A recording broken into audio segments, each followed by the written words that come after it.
Bueno, seguimos, perdón, que se interrumpió la conexión. Entonces, estábamos diciendo que en la alucinación, podríamos decir que en ese camino de la tendencia regresiva podemos encontrar varios grados o puntos en esa tendencia regresiva, ¿no? Donde el recuerdo sería uno de ellos, ¿no? El recuerdo, cuando yo recuerdo, lo que intento es volver al polo perceptor, volver a lo que pasó, ¿no? Para recordarlo. Ese sería un punto. El sueño sería un grado más, porque ya en el sueño alucino, es un producto alucinatorio, pero mientras dormimos, es decir, la persona sabe que estaba durmiendo. Y el punto grado, el máximo grado de la regresión sería la alucinación, donde la persona llega a confundir la realidad con lo que con eso que está percibiendo debido a ese movimiento regresivo hacia el polo perceptor. ¿Vale?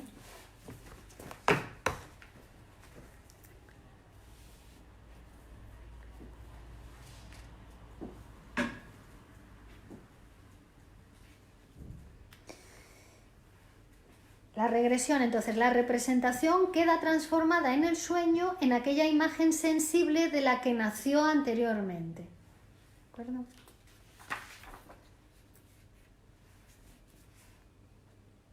¿Qué transformación se produce para que esta regresión imposible durante el día se produzca mientras dormimos? Bueno, se producen modificaciones de la carga de energía en cada uno de esos sistemas. En el sistema preconsciente, en el sistema consciente, que hacen más o menos transitables para el sistema el curso de la excitación. Es decir, como dijimos que estaba cerrado el sistema de la motilidad, eso hace que sea intransitable por ahí la excitación. Entonces regresa y vuelve a transitar por los sistemas némicos, por aquellos que resultan más fácil, por donde encuentra menos resistencia, hasta tender hacia el polo de la percepción.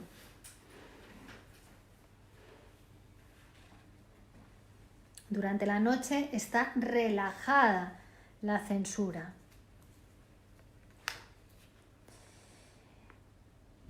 Las alucinaciones de la histeria y de la paranoia también se corresponden con regresiones. Son regresiones al polo perceptor.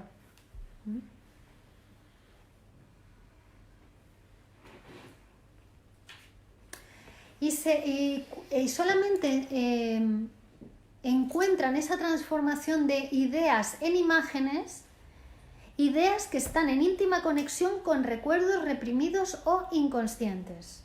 Son las que se transforman en imágenes en las alucinaciones.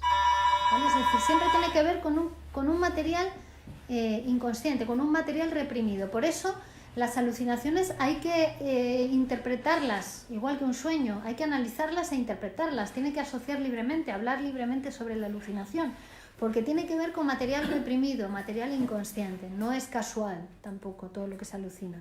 Lo que pasa es que ya está deformado, disfrazado, igual que un sueño.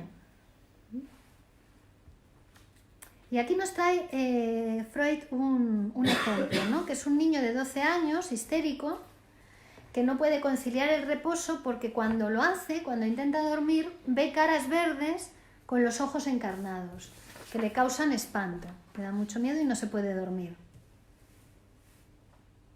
Entonces, la fuente, ¿de dónde proviene esto? Se pone a analizarlo, ¿no? Y es un recuerdo reprimido que tiene el niño, pero que inicialmente fue un recuerdo consciente, luego lo reprimió. Inicialmente fue un recuerdo consciente de un muchacho al que vio varias veces, hacía 4 años, y que era un modelo de vicios infantiles para él, ¿no? Entre ellos la masturbación. Empezó a masturbarse con ese otro muchacho. Entonces, la mamá de este niño, viendo que tenía un color, que el niño era un poco viciosito, ¿no? Y que tenía un color verdoso y los ojos con párpados encarnados y ribeteados, ¿no? Le amonestó al niño, le dijo que no se fuera más con ese niño y tal y cual, porque ya sabía lo que estaban haciendo, ¿no? Y entonces de ese recuerdo, que una vez fue consciente y que después el niño reprimió, procede ese fantasma que le impide reposar, que se le aparece cada vez que el niño va a dormir, que tiene la cara verde y los ojos encarnados, como aquel niño, ¿no? Y que viene a recordarle ese fantasma la predicción de su madre, que le dijo en aquel entonces que los niños que hacen eso, que se masturbaban, se volvían idiotas y que no consiguen aprender nada en la escuela y mueren jóvenes. Le dijo eso la mamá al niño. Entonces ahora este paciente, el niño de 12 años, que ve ese fantasma y que no puede dormir por la noche, no avanza en sus estudios y le espanta que pueda cumplirse la segunda parte de la profecía de su madre, es decir, que se vaya a morir tempranamente, ¿no? Entonces, a este niño el tratamiento en psicoanálisis le hizo perder el miedo, conciliar el reposo y terminar el año escolar con sobresalientes. Luego, otro ejemplo, otro caso que trae Freud, es una paciente histérica de 40 años que tenía visiones, ¿no? Ella, al despertar, vio a su hermano mayor, que el hermano mayor estaba encerrado en un manicomio. Y ella despierta y le ve al hermano. Entonces, su hijo pequeño dormía en la cama con ella. Y para evitar que se asustase y le dieran convulsiones, si veía a su tío, le tapan la cabeza con la colcha. Y entonces ahí desaparece el tío, desaparece la visión de su hermano. Bueno, con el análisis lo que se ve es que esta visión era una elaboración de un recuerdo infantil. Un recuerdo infantil consciente. Ella lo tenía conscientemente ese recuerdo, pero enlazado con un material inconsciente. Ella, su niñera, le había contado que su madre, muerta cuando ella tenía 1 año y medio, había padecido convulsiones epilépticas. Desde que su tío le había dado un susto a su madre y que desde entonces la madre tenía epilepsia o convulsiones histéricas. Entonces, ese mismo tío era el que le aparecía a ella vestido de fantasma, digamos, con una colcha sobre la cabeza, que es lo mismo que ella después hizo con el niño, taparle con la colcha, ¿no? La visión tiene los mismos elementos que su recuerdo, ¿veis? Son los mismos elementos, lo que ella ve, que aquel recuerdo de lo que le había contado la niñera, pero los elementos están ordenados de manera diferente, ¿no? Lo que le había contado la niñera era que el tío le había dado un susto a su madre y que desde entonces la madre tenía convulsiones epilépticas, ¿no? Y que se murió después cuando ya tenía 1 año y medio. Y ahora en la visión que ella tiene aparece su hermano, que está recluido en un manicomio, con la colcha, el sobresalto, ¿no? Sus efectos, el temor de que al niño le pase algo y le tapa con la colcha, son los mismos elementos que en el recuerdo, pero ordenados de forma distinta y transferidos a otras personas, como hace el sueño, la deformación que hace el sueño, desplazamiento, condensación, cuidado de la representabilidad y elaboración secundaria. El motivo de esa visión, pensamiento que por ella es sustituido, es la preocupación de que a su hijo pequeño le pase lo mismo que a su tío, porque se parece mucho a él. Su tío, el que está encerrado en el manicomio. Es decir, era un recuerdo reprimido, o en este caso era un recuerdo consciente en ella, pero estaba enlazado con material reprimido, ¿no? Pero también puede ser un recuerdo reprimido e inconsciente, infantil en la mayoría de los casos, que arrastra consigo a la regresión. Es decir, también ejercen fuerza desde lo inconsciente, desde el material inconsciente. Estos recuerdos hacen como una especie de imán y arrastran a los estímulos perceptivos hacia la regresión, en el movimiento regresivo, representando visualmente, ¿no? Con las ideas inconscientes. En este sentido, el sueño sería una sustitución de la escena infantil, como ya dijimos. En el sueño se reproduce una escena infantil por medio del mecanismo de la regresión, modificada por su transferencia a lo reciente. Como hemos dicho también, en el sueño el deseo se realiza en tiempo presente, Entonces, esa escena infantil se traduce, digamos, en una situación actual, en tiempo presente, con otros personajes, que son los personajes actuales. Entonces te despistan, no sabes qué tiene que ver con algo de tu infancia. La escena infantil no puede conseguir su renovación real y tiene que conformarse con retornar a título de sueño.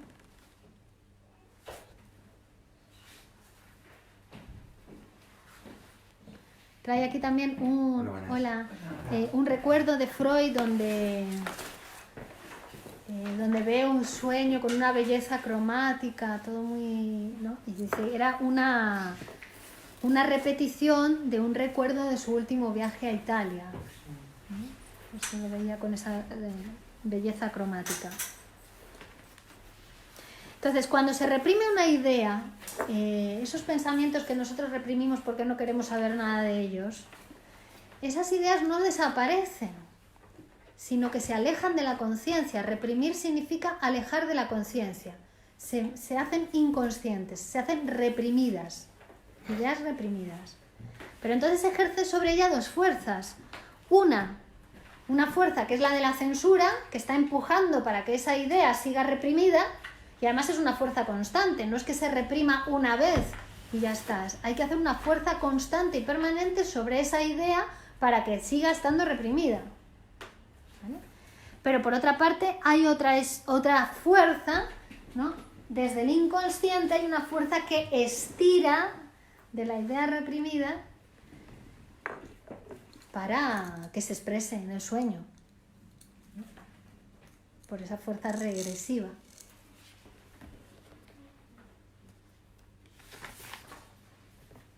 Entonces vamos a hablar de 3 clases de regresión, dice Freud. Una regresión tópica en el sentido de estos sistemas sí, de ir del polo motor al polo perceptor, regresión tópica.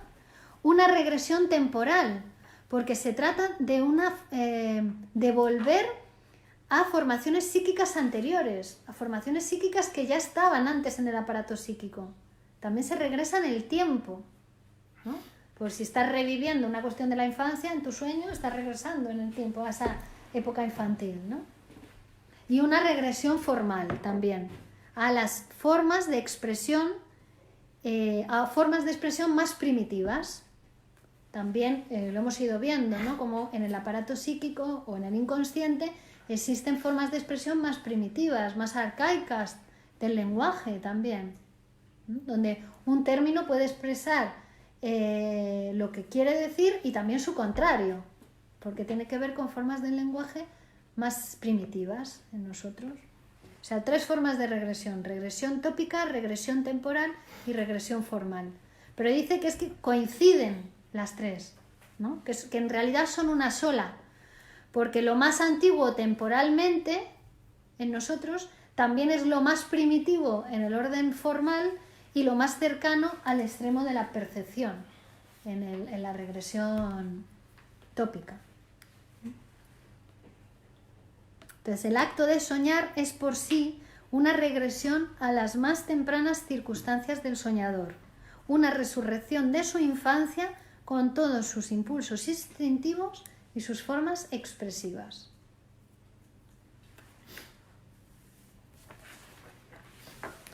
¿Qué tal? Saludamos por aquí a Nelly Sosa, Paula Julica, Henry Asef, Carlos M. Montero, Osvaldo Aravena. Ahí tenemos el esquema.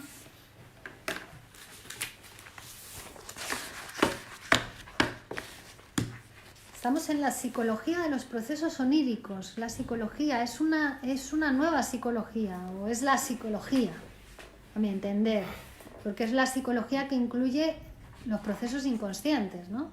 Porque después la psicología experimental, la psicología conductista, la psicología cognitivista, ¿no? En gran medida parece que toma de Freud lo que es la psicología, pero negando lo inconsciente. Nega todo lo inconsciente. Toma lo demás, pero... Hola, Reyes, ¿qué tal?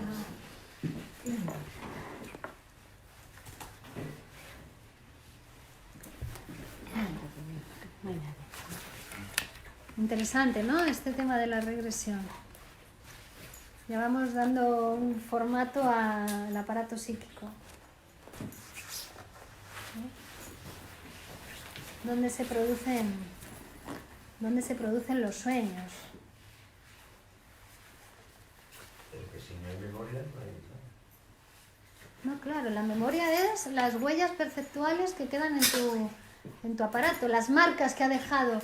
Todos esos estímulos del exterior o del interior han ido dejando marcas en tu aparato psíquico, huellas. Eso es tu memoria.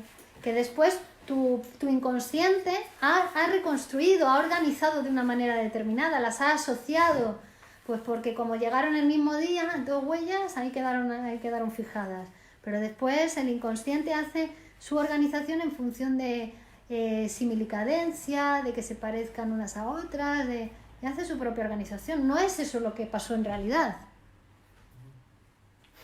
¿no? Sí, hace un argumento de las huellas sociales. Claro, que no coincide nunca lo que percibimos con lo que ha pasado en la realidad. O sea, lo que pasa queda fuera del aparato.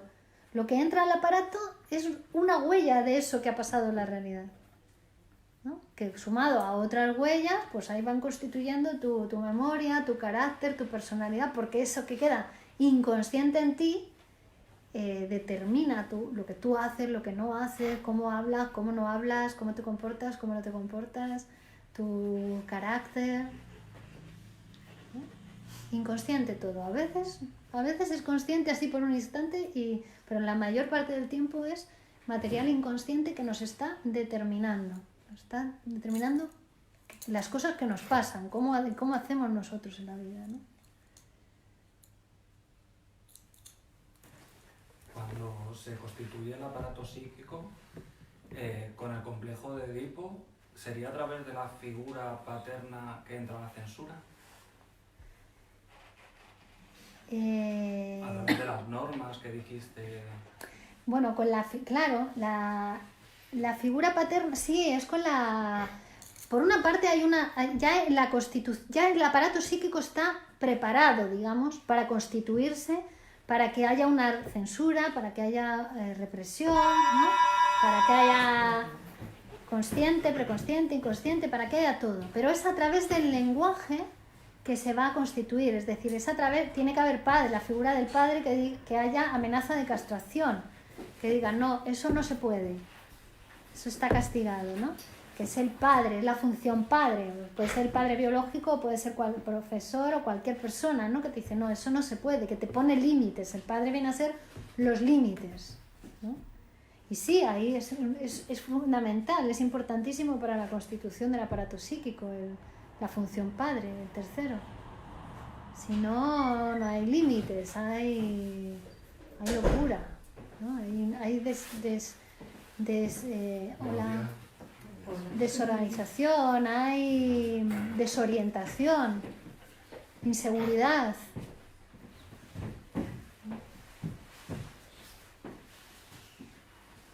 Llega por el lenguaje, ¿no? Todo llega a través del lenguaje porque además es el aparato que nos constituye como seres hablantes. El aparato psíquico, con la constitución psíquica nos hacemos humanos, nos hacemos seres hablantes, que es lo que nos diferencia de los animales. El aparato psíquico, el aparato del lenguaje.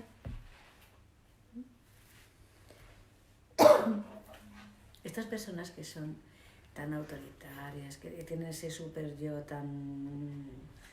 Estas personas también están influenciadas por ese complejo. O sea, Claro. Sí, claro. Pero es que han tenido que tener un padre a lo mejor también muy autoritario, ¿no? Que son personas que son como con mucha moral y muy fanáticas y tienen que imponer lo suyo a...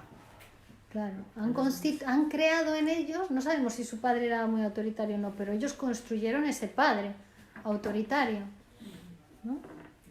Como lo construyeron o han vivido experiencias con hermanos o con alguno de la comunidad que eran Una figura, digamos así. Sí, no. Puede ser, pero puede ser que con ese mismo padre diferentes hermanos sean distintos, ¿no? Porque es una construcción que también hacemos de cada uno, ¿no? Porque estaba el padre, pero seguramente que se encontró también con otra persona en la vida que era de otra manera y podría haber tomado otro modelo, ¿no? Digo, que también, o sea, que es activo el sujeto, no es que todo imprima sobre él y sea totalmente pasivo. Eso en los primeros años infantiles, obviamente sí, el niño es pasivo, le llega toda la estimulación y es una placa sensible y por eso quedan muy marcadas esas primeras huellas en nosotros. El concepto de cómo hemos aprendido a amar, cómo hemos aprendido a odiar, a quién amamos primero, a quién no, fue con los padres. Los primeros aprendizajes, o los más importantes, han sido con los padres. Por eso está asociado a ellos, está reprimido también, porque son cosas que hubo que reprimir para después poder relacionarnos con otras personas que no fueran los padres. Pero también hay una cosa, eso pasa cuando niños, pero cuando ya somos adultos, ¿no? Ya tenemos posibilidad de transformarnos. Pero decir, no se suelen cambiar. claro, hay que hacer un trabajo. Hay que hacer un trabajo porque si no, ¿qué es más fácil? Culpar al padre. No, es que fue mi padre, fue mi madre y yo ya no voy a poder cambiar. No. Sí. Ahora se puede hacer un trabajo para transformarse. Es difícil, lleva un tiempo, pero se puede hacer. Claro, por eso que sean varios hermanos, como tú bien dices, luego cada uno sale diferente y a lo mejor tienen una educación, claro está. Claro, Sí. Cada persona, digamos que un poco se queda con lo que, exactamente. con lo que considera, ¿no? Eso es. Se quedó con esto y no con aquello. Se identificó a lo malo y no se identificó a lo bueno. Porque tampoco era que su padre fuera siempre... Era fanático solamente para el trabajo, para otra cosa no era, ¿no? Digo que también es... Antiguamente era así. ¿A qué rasgo se La madre era identificó la que- él, no? La que criaba un poco. La que le daba la orden al padre.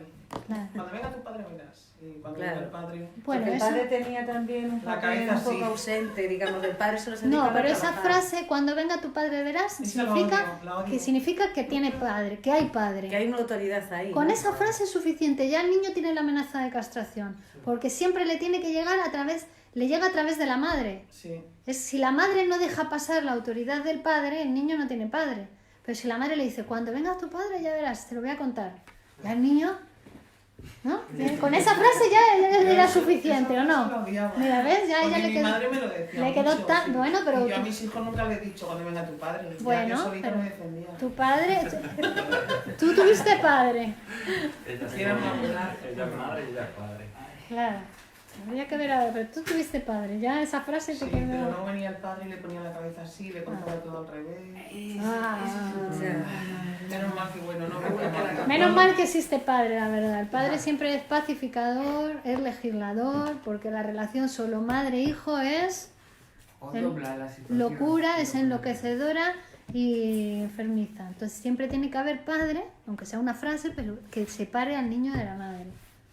Para que ese niño... El padre o otra cosa, ¿no? Sería- otra autoridad. Función padre, Claro, función padre, tiene que es el que ser padre. separa al niño de la madre. Para que ese niño pueda crecer, pueda caminar, pueda hablar, tenga libertad, si no, se quedaría siempre ahí en los bracitos de mamá. Virginia, si lo separa y lo dobla a la situación que él quiere, ya no ser un padre, ya ser una persona diferente.